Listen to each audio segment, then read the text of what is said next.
नमस्कार। आज हम स्वामी विवेकानंद जिन्हें हम सब जानते हैं, उनके गुरु स्वामी रामकृष्ण परमहंस के बारे में थोड़ा जानेंगे। इस वीडियो के माध्यम से हम उनके बालपन से लेकर के और उनकी पूरी कहानी विस्तृत रूप से तो नहीं, लेकिन सूक्ष्म रूप से जानने की कोशिश करेंगे। उनका जन्म 18 फरवरी 1836 के बंगाल के कामारपुकुर गांव में एक बंगाली ब्राह्मण परिवार में हुआ था। जन्म से उनका नाम गदाधर चट्टोपाध्याय था और उनका नाम गदाधर रहा, इसके पीछे एक अलौकिक घटना बताई जाती है कि उनके पिता खुदीराम को स्वप्न आया कि भगवान विष्णु, जिन्हें हम भगवान गदाधर भी कहते हैं, वे उनके पुत्र के रूप में जन्म लेंगे और उनकी माता चंद्रमणि देवी को शिव मंदिर में पूजा करने के दौरान घर में एक दिव्य प्रकाश के प्रवेश करने का अनुभव हुआ। भगवान गदाधर अर्थात भगवान विष्णु के स्वप्न में आने के कारण बालक का नाम गदाधर पड़ गया। ऐसा रामकृष्ण जी की डायरी में भी उल्लेख मिला है। उनके पिता उन्हें बचपन में रामकृष्ण बाबू भी पुकारते थे। वे अपने माता पिता की सबसे छोटी और चौथी संतान थे। उनके दो बड़े भाई, जिनका नाम राम कुमार और रामेश्वर था, और बहन कात्यायनी थी। क्योंकि ये परिवार, जो चट्टोपाध्याय परिवार, भगवान विष्णु और उनके अवतार भगवान राम का भक्त था, इसलिए इनके दोनों बड़े भाइयों का नाम राम से ही था।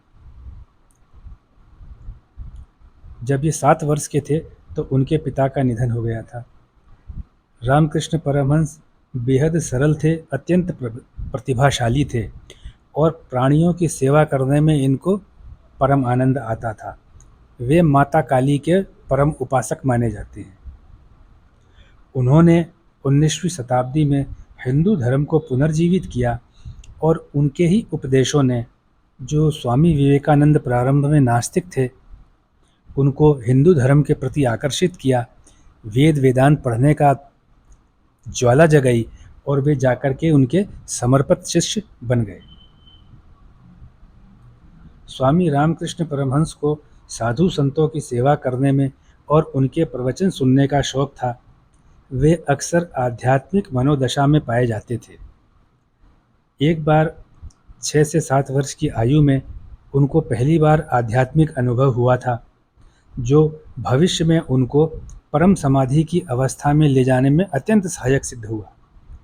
बालक रामकृष्ण एक दिन सुबह सुबह धान के खेत की पतली पतली जो पगडंडियाँ होती हैं, उसमें चावल के मुरमुरे खाते हुए टहल रहे थे और आसमान में बहुत तेज वर्षा के बादल, घनघोर वर्षा के बादल उमड़ रहे थे।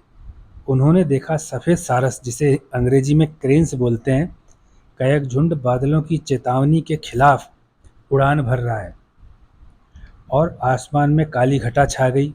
ये प्राकृतिक दृश्य इतना मनमोहक रहा कि रामकृष्ण की पूरी चेतना ही उसमें समा गई। दूसरी घटना बालपन की है। एक बार जब वह स्कूल में नाटक में शिव की भूमिका निभा रहे थे, तब वह बाहरी दुनिया के प्रति अपनी चेतना खो बैठे। स्कूली शिक्षा के दौरान उनको संस्कृत और गणित सीखना अच्छा लगता था। रामकृष्ण परमहंस के गुरु तोतापुरी थे, जो एक भ्रमणशील साधु थे, जिन्होंने उन्हें अद्वैत वेदांत की दीक्षा दी थी। ऐसा दक्षिणेश्वर मंदिर में हुआ था, जो कोलकाता में है। ऐसा कहा जाता है कि तोतापुरी से दीक्षा लेने के बाद रामकृष्ण लगभग 6 महीने तक ध्यान की स्थिति में ही बैठे रह गए। रामकृष्ण की महानता में से एक यह है कि उनका मानना था कि प्रत्येक पुरुष और महिला पवित्र है और उन्होंने कभी भी महान होने का दावा नहीं किया, बल्कि सिर्फ एक आम आदमी की तरह ही अपना जीवन जिया, जो काली को एक आम महिला की तरह देखते थे। वे हमेशा कहते थे कि ईश्वर की प्राप्ति मोक्ष से नहीं बल्कि कर्म से होती है। वे हमेशा ये भी कहते थे कि मानव के प्रति दयालु होना भगवान के प्रति दयालु होने के समान है, क्योंकि भगवान हर मनुष्य में निवास करते हैं। रामकृष्ण परमहंस ने अपना ज़्यादातर जीवन एक परम भक्त की तरह बिताया। वह काली के भक्त थे।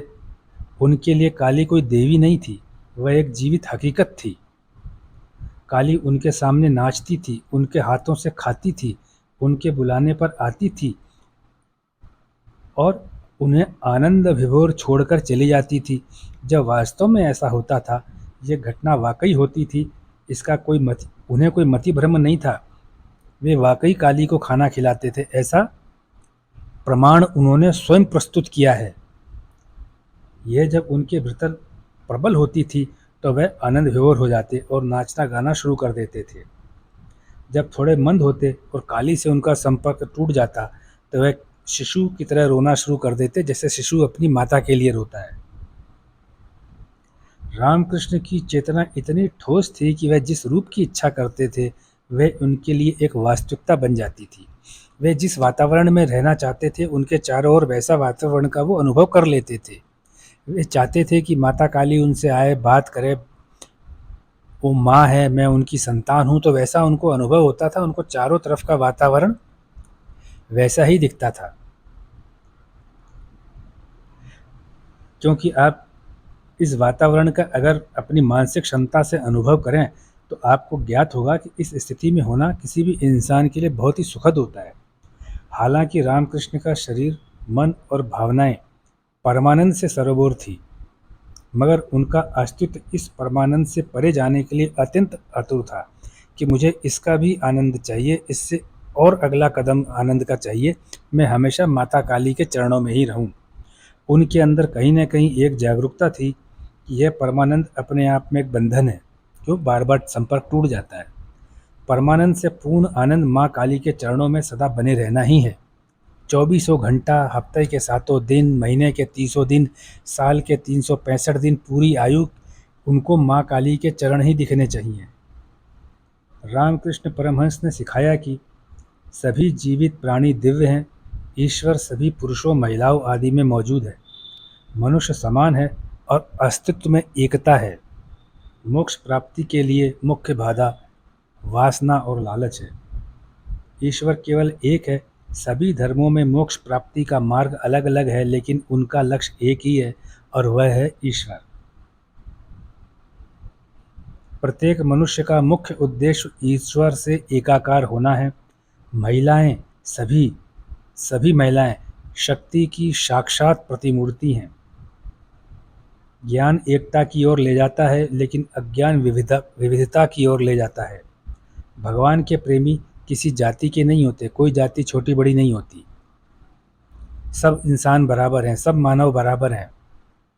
कभी भी अपने मन में यह बात न बिठाएं कि केवल आपका विश्वास ही सच्चा है और बाकी सभी झूठे हैं।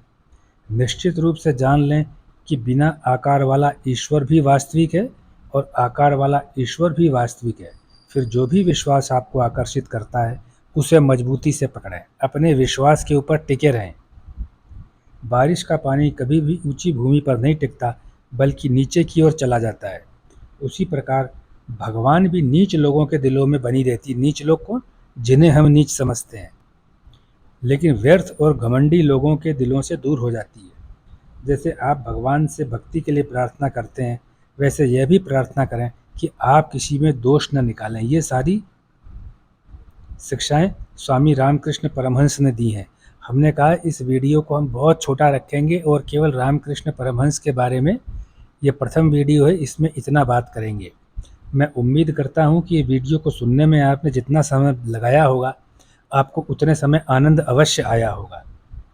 आप सभी से प्रार्थना है कि जीवन में सरलता और सहजता बनाए रखें। मनुष्य का जीवन सेवा कर्म से जुड़ा हुआ है। गीता में भी कहा गया है, सनातन का अर्थ ही सेवा है। प्रत्येक जीव, मनुष्य हो चाहे पेड़ पौधे हों या कोई और पशु पक्षी हों, सभी जीव पे अपनी जीवात्मा की कृपा सेवा को आप बरसाएं। इससे आपको आनंद की अनुभूति होगी। इससे किसी भी तरह से आपका कर्म योग कमज़ोर नहीं पड़ता है, चाहे आप कोई भी काम करते हों। धन्यवाद।